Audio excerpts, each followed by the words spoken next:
toca o movimento. E a nossa turma quando junta é nós que toca o movimento. E a nossa turma quando junta é nós. Agora uma pergunta que eu acho que é interessante. Aliás, todas as perguntas devem ser interessantes, mas enfim.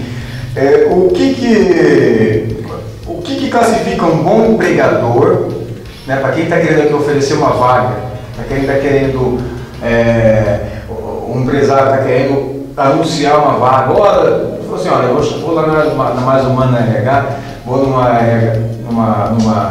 numa recrutadora, quero anunciar uma vaga.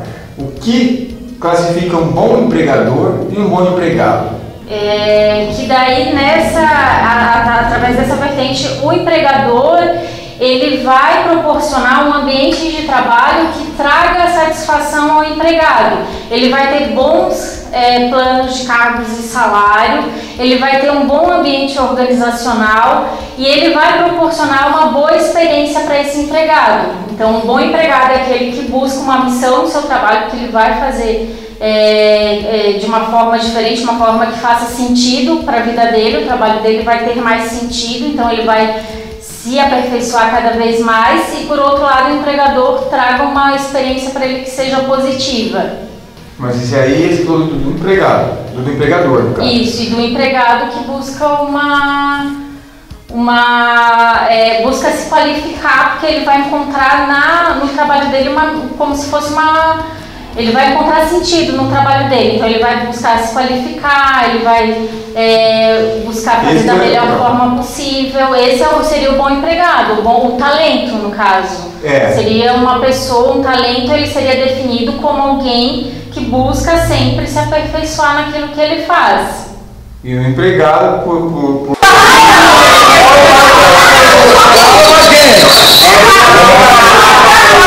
Sim. Agora, a gente está falando aqui de entrevista de emprego também, né? E quais são os maiores erros numa entrevista de emprego, né? Quais são, daqui a pouco a gente vai ver aqui uns erros crassos que podem acontecer, né? Então você dá uma palhinha quais são os maiores erros numa entrevista de emprego. Um dos maiores erros, por exemplo, é chegar atrasado. Ao fato assim, de não ter respeito com o recrutador, assim, porque às vezes acontece de a pessoa estar no trânsito, mas se ela manda uma mensagem, se ela dá uma satisfação, a gente até pode considerar, mas simplesmente se ela chega 20 minutos depois do que foi marcado, sem ter dado nenhuma satisfação, isso já conta como um ponto negativo para ela. Além disso, por exemplo, ela vai mexer no celular no momento de uma entrevista ou numa dinâmica de um grupo com outras pessoas, ela acaba mexendo no celular. Além disso, também um grande erro é ela não conseguir se expressar numa entrevista, ela não saber falar sobre ela de uma forma segura e de uma maneira espontânea. Então, isso também Mas, gente, o entrevistador não deixa a pessoa nervosa também? Ele não, que tu vai ver aqui, inclusive. Ele não deixa a pessoa um pouco insegura, no caso do RH? Como é que vocês fazem com isso? Come and sit down. Thank you. Thank you.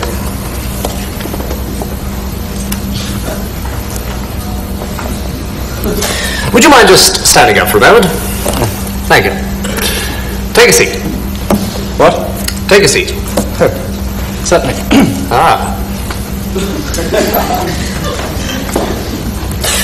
Good morning. Good morning. Good morning. Good morning.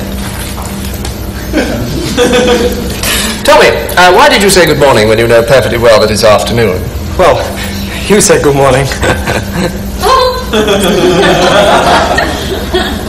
Ele não deixa a pessoa um pouco insegura, no caso do RH? Como é que vocês fazem com isso? A gente tenta deixar, porque cada empresa é uma empresa, cada profissional é um profissional.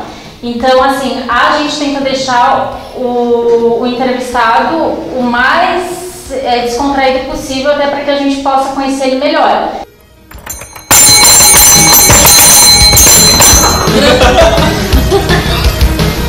why did you ring that bell? Why do you think I rang that bell? 5, 4, 3,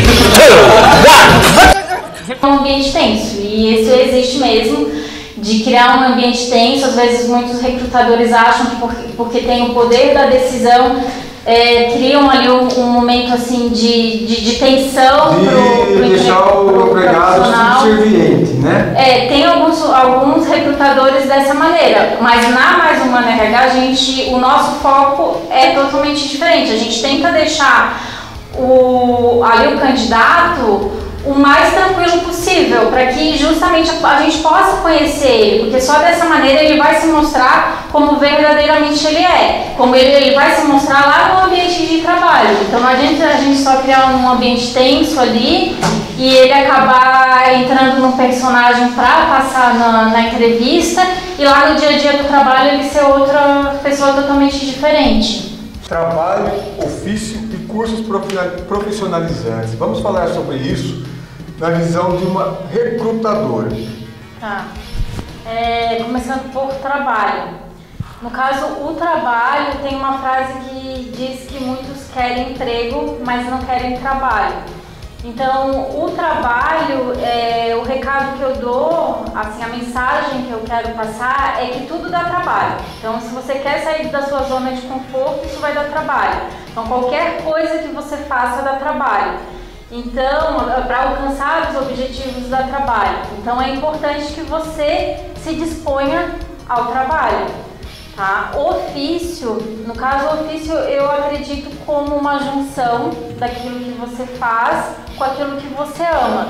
Então isso se torna um ofício e você pode ganhar muito bem. Então muitas pessoas... É mais difícil, né? É mais difícil. Você tem um ofício, é mais difícil. Você tem aquela formação lá, ou então nem tem a formação, mas aquela disponibilidade, mas às vezes não tem gente precisando daquilo. Então você tem que se adequar mais para um trabalho, mais ou menos isso, né? Mas pode continuar. E a questão de cursos profissionalizantes, eles são extremamente importantes para adquirir o conhecimento técnico. Então, mas também só o conhecimento técnico ele não é suficiente. Então tem que agregar esse conhecimento técnico junto com a habilidade e a atitude de querer fazer, que é o famoso CHA, que é conhecimento, habilidade e atitude. É famoso? CHA, que a gente chama no RH, quem é de recursos humanos, a gente tem o CHA, que é conhecimento, habilidade e atitude. Essas três palavrinhas formam a competência. Então, um profissional competente, ele tem o conhecimento técnico que ele adquiriu através de cursos profissionalizantes, ele tem a habilidade de fazer, ele consegue fazer no seu dia a dia e ele tem a atitude de trazer um diferencial e de se mostrar, tem a proatividade. Agora a gente vai falar quais são os empregos, o pessoal vai te interessar um pouco, aliás bastante, quais são os empregos, vai dar uma por cima, né? Tem emprego, vaga de emprego, até a direção disse em off aqui pra mim, pra gente, que as vagas de emprego, elas alternam. Às vezes a gente está anunciando uma vaga aqui, pode ser que já foi preenchida, como pode aparecer outra que a gente não anunciou. Mas então ela vai dar uma palhinha aqui, que quais são as vagas dos empregos mais disponíveis, quais são os que mais aparecem. Hoje eu vou falar de uma forma ampla mesmo, em termos assim, do nosso país. Assim. Então, até foi feita uma pesquisa no LinkedIn, onde ranqueou as 15 profissões mais buscadas, os 15 profissionais mais buscados agora em 2020. Então, o que está lá no topo é justamente as áreas relacionadas à tecnologia. Então, a gente tem gestor de mídias sociais, a gente tem engenheiro de cibersegurança. Mas gestor de mídias sociais precisa ter formação tem que ter ciência da computação. Exatamente, conhecimento técnico. Então, uma pessoa ali que faz programa, que faz software em casa, ela não adianta, ela tem que ter um respaldo acadêmico, neste caso. Tem que já ter uma formação. Engenheiro de cibersegurança ele tem que ter uma formação técnica para exercer esse cargo.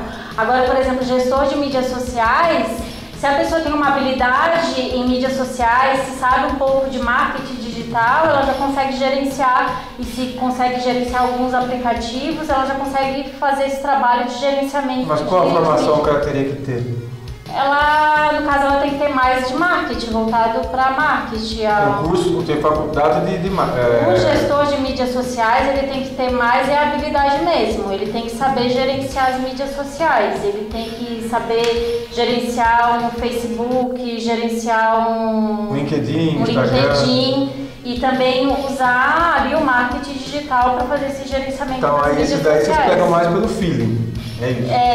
No caso voltado para a mídia social, a gente consegue contratar sem necessariamente ele ter uma formação técnica. Aí vai também o currículo dos trabalhos que ele fez. Pelo currículo que ele já fez, a gente consegue detectar isso.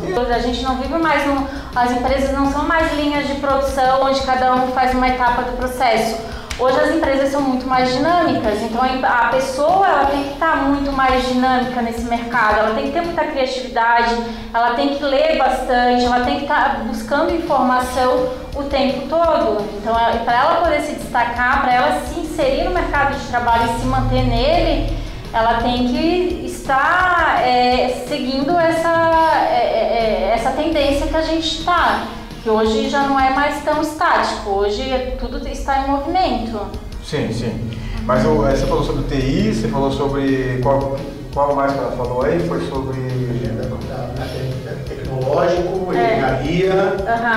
Por exemplo, a gente também tem uma das profissões ranqueadas pelo LinkedIn. Está muito científico. Vamos agora sair um pouco mais não que não nos interesse, mas é que tem, não é todo mundo. Aí você falou, e quais as outras áreas que você falou que está mais em alta?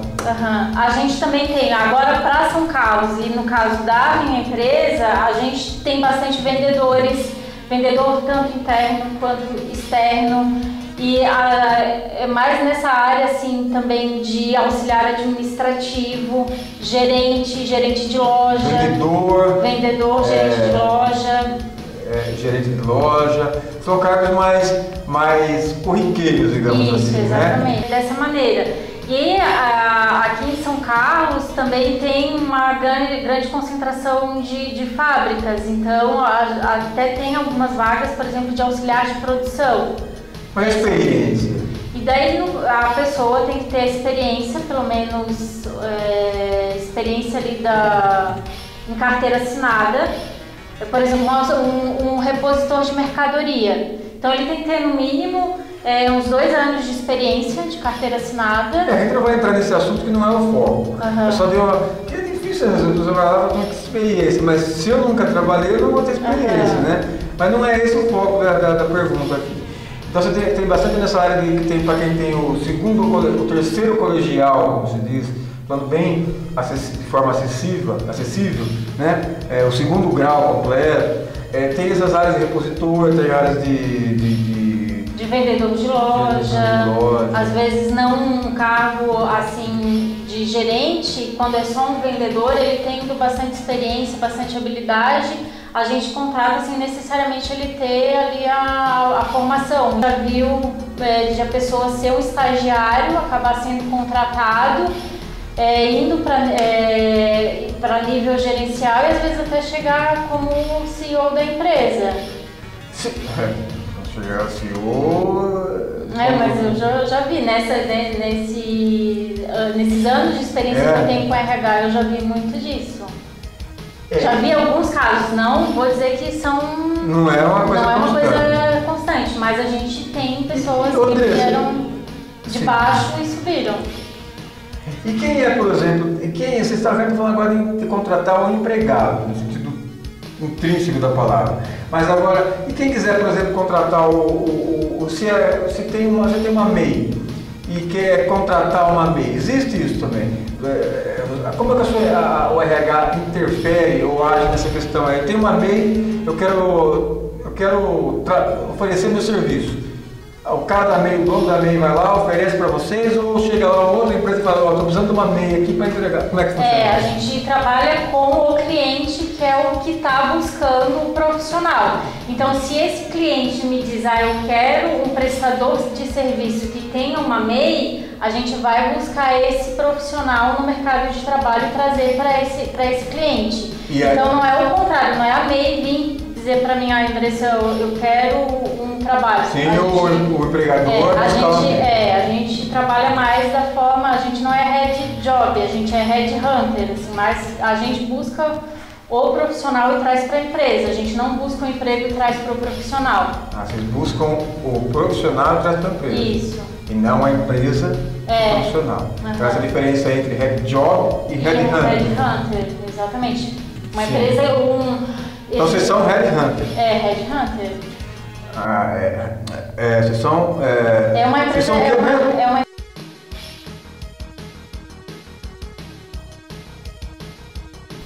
Ô Andressa, recolocação, né? Vocês falaram que vocês são experts ou voltados à recolocação. No caso, o voluntariado e o meu primeiro emprego. Como lidar com essas questões em épocas tão diferentes da vida, tanto etárias como financeiras, sem ser desumano?